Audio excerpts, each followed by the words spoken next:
আসসালামু আলাইকুম গাইস, আশা করি সব ভালো আছেন। আমি আলহামদুলিল্লাহ আপনাদের দোয়া অনেক ভালো আছি। আর অনেক দিন পর আজকে আমি এক জায়গাত ঘুরতে আইছি। আইয়া ভাবলাম ভিউয়ার্সের জন্য কিছু একটা দেই। আর এখন আমি যে জায়গাত আছি এটা হইলো শ্রীপুর চা বাগানের ভিতরে। এটা হইলো সম্ভবত আউটসাইড একটা লুক। এখানে কেউ আইতে পারে না, এই জায়গাত আসতে চাইলেও পারে না কারণ এটার রাস্তাটা চিনে না।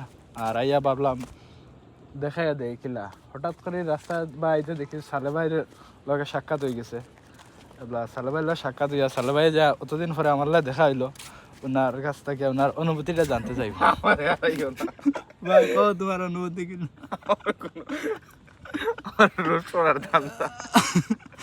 সালে ভাই আমার লাগে দেখা করিয়া তাইনার কোনো অনুভূতি নাই, তো বুঝতে পারলা তাইনো কোনো না কোনো কারণে হয়তো মন খারাপ। না না, খুশিতে মাতাম না।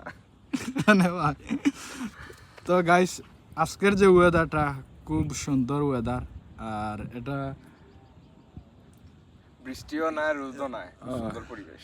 সালবাই কিন্তু কইবা না না, আমি কি আমার খালি ভাষা ওখানে তোমার ব্লগ